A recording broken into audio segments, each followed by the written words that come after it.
日本、英国和新加坡可就啥都没有了。一旦欧亚大陆进出口有一半开始转为陆上和航空运输，也就意味着马六甲海峡卡住我们的能源和原材料进口，就只是帮助竞争对手在陆路上扩大贸易运输额而已。而马六甲作为运输咽喉的地位下降，新加坡很快就会失去光环，退化为一个无足轻重的小国。日本和英国就将沦为大陆边缘的陪衬，商品可以从我国直通欧洲腹地，英国就会从全球海权的霸主彻底沦为趴窗户朝大陆内张望的庶子。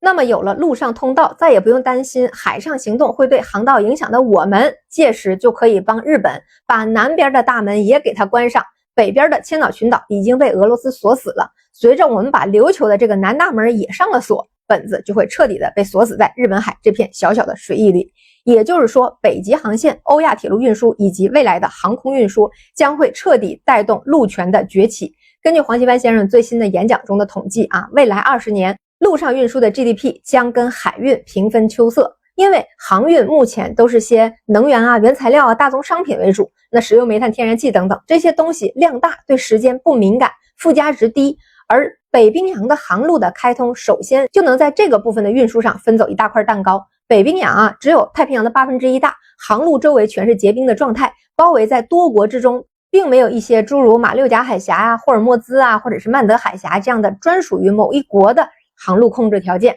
更像是环北冰洋周边国家的内河运输，只要自然环境允许，航路就是通畅的。北极航路的补给救援这些基础设施，仅仅分布于少数的沿岸港口，航线运转高度依赖沿岸陆地的设施，与内河航运依赖码头补给的模式一模一样。而这呢是完全不同于大洋航路可以依托全球广泛分布的远洋港口网络实现补给和中转的这种模式的。所以从东亚港口经东北航道，如果到欧洲，比传统苏伊士运河绕到地中海这个航线缩短了接近30%的航程，成本呢也自然降低了。这对价格敏感型的大宗航运和时间敏感型的商品运输都极具有吸引力。而陆上的铁路运输，大家现在已经发现了，我们是合作到哪里，铁路就修到哪里，这本身就代表了我们选取的未来的发展方向很确定。陆权的崛起本身就是普惠的，因为陆上贸易是从线到面，铁路沿线必然会受到带动，进而带动周边的地区的发展，而不是海权贸易财富只能从点到点的传递。随着中俄关系的推动，原本完全由前苏联控制的中亚区域将成为我们整合欧亚大陆的重要踏板。实际上仅仅就是一个中欧班列，就已经深刻地改写了全球贸易的格局。就在前面的10月28号，成都发往波兰马拉舍维奇的这个班次列车就成为了第12万列中欧班列，发送货值已经超过了4900亿美元，服务范围覆盖了欧亚全境，已经占到了欧亚大陆贸易额的1%。根据黄奇帆先生的这个数据统计，在未来10年，欧亚大陆非传统航运的贸易规模将可能达到2万亿。北极航线目前尚不稳定，那么1.5万亿美元的贸易额，一部分靠不断扩大的一带一路贸易网络，靠中欧班列越来越高的商品附加值，靠欧盟国家逐年再创新高的网购包裹数量。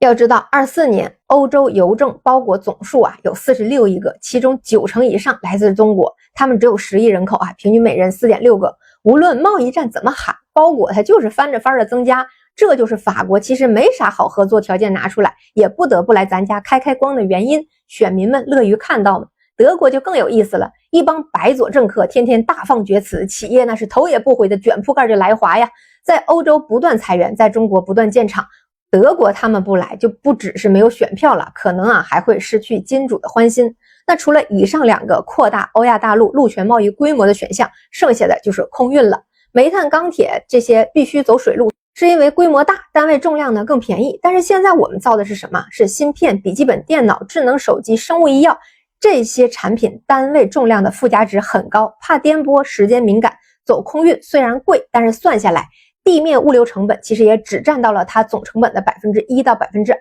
而一旦加上了航空引擎，从西安的芯片交付到欧洲只需要3天时间，郑州的手机生产周期能从15天压缩到7天，这节省的时间对于国际贸易来说就是生命线就是财富线。死磕高端制造业、高科技行业的国策必然的选择。现在的制造业很难，而且要升级更难。但是只有守住这块制造业的阵地，才能真的迎来陆权主导下的贸易的春天。人类的历史上，只有英国、美国和现在的我国达到了全球制造业占比30%以上的成就，这是我们手里最硬的牌，是我们不跪的底气，也是复兴的希望。哪怕现在制造业在寒风中低血糖的状态下苦苦支撑，但是只要阵地在，我们的就业、产业链、技术落地的场景就在，未来财富生发的种子和土壤也在。现在的经济环境，悲观者往往显得很正确，因为困难就是摆在明面上的。可是诸位，风物长宜放眼量，趋势在这里，信号也在这里。中国经济未来20年的版图将完全由我们所主导的陆权来展开。冬天都冷了好一阵子了，春天就已经不远了。这么长的看完了，关注一下吧。